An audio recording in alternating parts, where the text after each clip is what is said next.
Hello students, a very good morning to you. In our last class, we have studied about prokaryotic cells. Today we will study about eukaryotic cell, that is of chapter 8 of class 11, the cell, unit of life. So students, as we know, in prokaryotic cells, all the bacteria, mycoplasma and PPLO are placed. But here in eukaryotes or in eukaryotic organism, means the organisms having true nucleus with a nuclear membrane, includes the protista, fungi, plantae and animalia. Clear? So moneras are placed, majority of the species of monera are placed under prokaryotes, and here we will study about the eukaryotes, which includes protista, fungi, plantae and animalia. So how they are different from prokaryotes? First thing is the eukaryotic organisms have a well defined nucleus and nuclear membrane, and other cell organelles have also cell membranes or other organelle membranes which covers the organelles. So students, we can see here that different cells are different in their shape and size. If we saw a plant cell and an animal cell, then we can see different structures in it. Today we will study the plant cell and animal cells, which shows a great differences in them. So in this class we will see which cell organelles are present in a plant cell and which is not present in animal cell. Then what is their function? So let's start. First you can see the diagram here. This represents the plant cell, whereas this represents the animal cell. You already have studied in class 9 about the plant cells and animal cells. Clear? So the basic character of plant cell is presence of cell wall, plastid and a central large vacuole. This is the identifying or differentiating character of plant cell when compared with animal cells. Means plant cells are differ from animal cells, having plastids, cell wall and their, which is called your the structure is plastid, cell wall and vacuole. Let's see where are the structures present and what is their function. This is the nucleus. We know nucleus is the central part of a cell. This is the nucleus, and around the nucleus there is the nucleus membrane is present, and inside it there is a nucleolus is present. Students, you can see this is complete nucleus. This structure is complete nucleus, and this part is the nucleolus. This part is the nucleolus, and this is nucleus, and the envelope we can say as nuclear envelope or nuclear membrane. As plant cell is eukaryote, so it has a well defined nuclear envelope or nuclear membrane.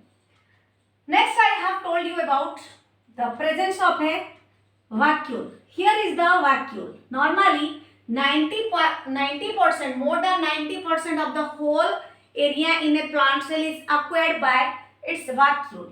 Vacuole is for storing water and other substances. So you can see this is the vacuole. Next, this is the cell wall. As you know, this line represents the cell wall, and just below the cell wall, this is called the middle lamella. Below the cell wall, there is presence of middle lamella, and this is plasma membrane, which is the inner lining or inner layer of a cell wall. Next is, you can see here the chloroplast. These are the chloroplast. Here is the chloroplast. Then here is the chloroplast. Here is the chloroplast. As presence of chloroplast is a characteristic feature of plant cells, so there are various number of chloroplasts you can see. This is chloroplast. This is chloroplast. Like so many chloroplasts we can find in a plant cell. Next, you can see here these granular structures are called peroxisome. The granular structures are called peroxisome. What is their function? Their function is to break the long chain of fatty acids by the action of beta oxidation or by the process of beta oxidation. Means peroxisome is found both in plant cells and in animal cells, whose main function is to break down the long chains of fatty acids. Means fatty acids are arranged in a long chain, so for their breakdown, means for their utilization, after breakdown they are utilized for various purposes. So that breakdown takes place through beta oxidation process. Is that clear? Next you can see the granular structure which is found in the semi-liquid form, which gives shape to the cell, that is called cytoplasm. And all the cell organelles, that is mitochondria, rough endoplasmic reticulum, smooth endoplasmic reticulum, Golgi apparatus, all the cell organelles float on cytoplasm. Clear? So these structures, the dotted structures are called cytoplasm. Next, here are some microtubules. As we know, the function of tubule is to store and to secrete. So in regular interval we can see inside the plant cell, here is the microtubules. These are the microtubules. They are present like this. Okay students, next this portion inside the middle lamella, they are called as plasmodesmata. Plasmodesmata we will study in chapter 12. This is a layer through which sympod and antipod occurs. Means the transport of water through root hairs, when enters into the main root, they have to cross across the plasmodesmatal membrane that is present between the cell wall and plasma membrane. Clear? So these are, you can see the structures. These are called as the plasmodesmata, through which a network of water channel occurs towards the root. Next you can see here the Y-shaped structure. This is called smooth endoplasmic reticulum. This is called smooth endoplasmic reticulum. Then you can see the large sized circular structure here. They are called as the lysosome, whose main function is to package also. Actually, many of the cell organelles inside the cell do the function of packaging, storing or secretion. So here lysosome acts as the packaging, as well as this is also called the suicide bag of the cell. Lysosome is called as the suicide bag of the cell. Next you can see here, this is rough endoplasmic reticulum. This is also Y-shaped structure. The main difference between smooth endoplasmic reticulum and rough endoplasmic reticulum is that when ribosomes are attached to the smooth endoplasmic reticulum, they are converted to rough endoplasmic reticulum. Ribosomes are the site of protein synthesis. We already have studied in the last class. Here you can see some ribosomes are present separately and some are attached with smooth endoplasmic reticulum, or which is called your SER, smooth endoplasmic reticulum. Smooth endoplasmic reticulum is present alone, whereas rough endoplasmic reticulum is attached by some ribosomes. This is called rough endoplasmic reticulum. Clear students? So they are the structures. Here I have told you the ribosomes, they are granular in structure and they gives the site for protein synthesis. As we know that there are various functions are done by a plant cell as well as animal cell, but here we are studying about plant cell. So here the ribosomes, some ribosomes are separately present and some are associated with SER to make them RER, means rough endoplasmic reticulum. We will study in detail the function of each and every part. You just see here which parts are present in which portion. Here you can see the mitochondria.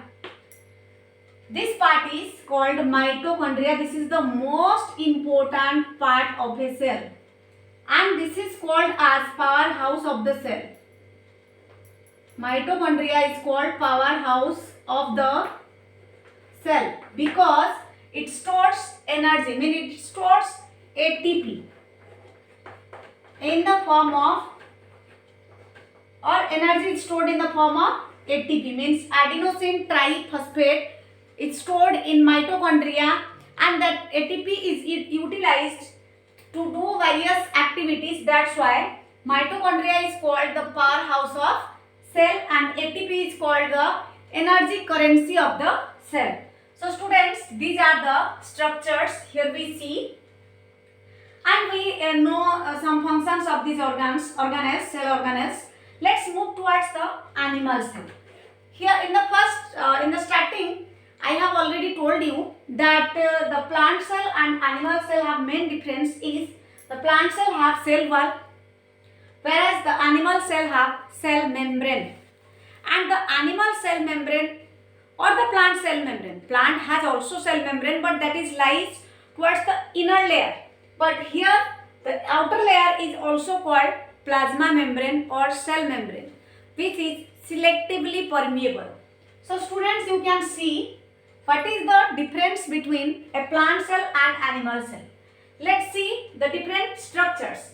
You can see some microtubules are arise here. Look at this.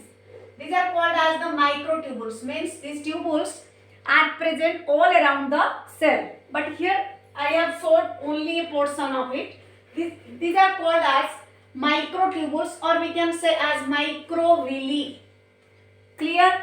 These are called microvilli. You know about the villi. The function of villi is to increase the surface area. Here the microvilli are present in a cell, increases the surface area for absorption of different substances. And the outer layer, again, the outer layer of the cell is called as plasma membrane or cell membrane, which is selectively permeable.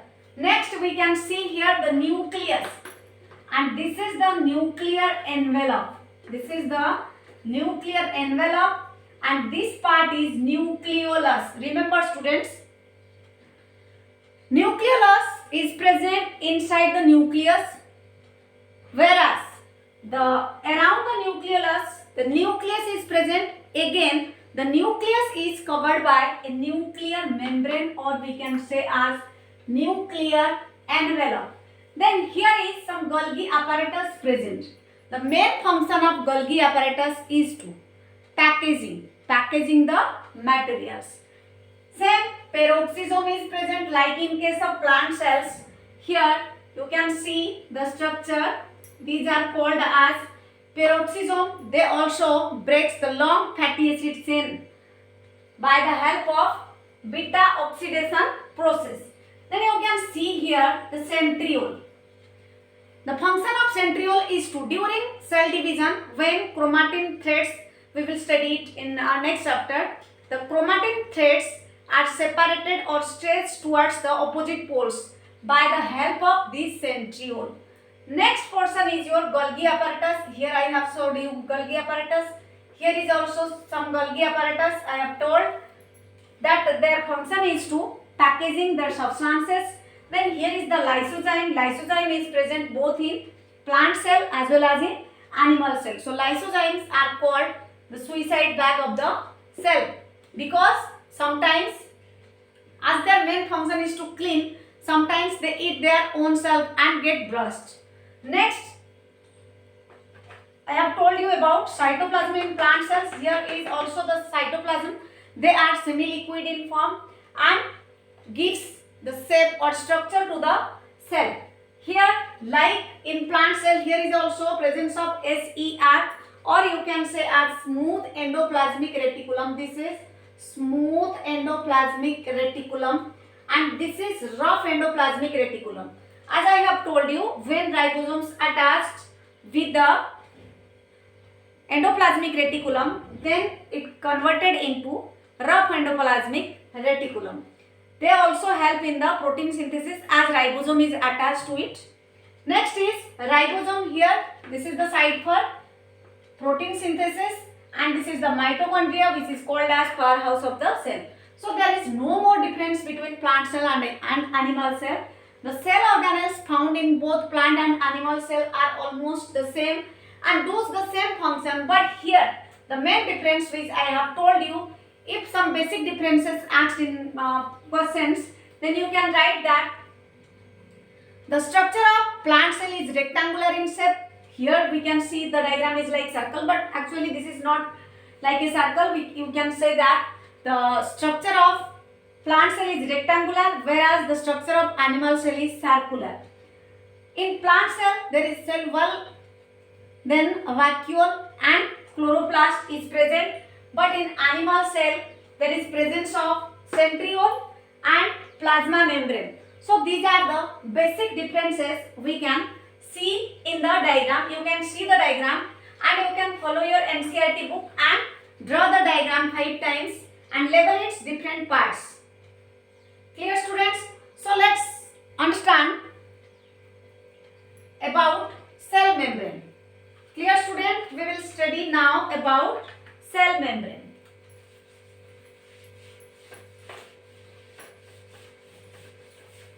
The first part of the cell which covers the cell is called the cell membrane. Let's see what is the function of cell membrane.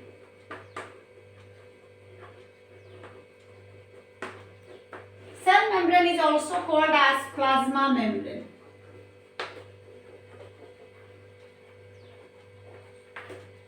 Before the discovery of highly magnifying microscopes, we unable to see the cell membrane properly and its function properly.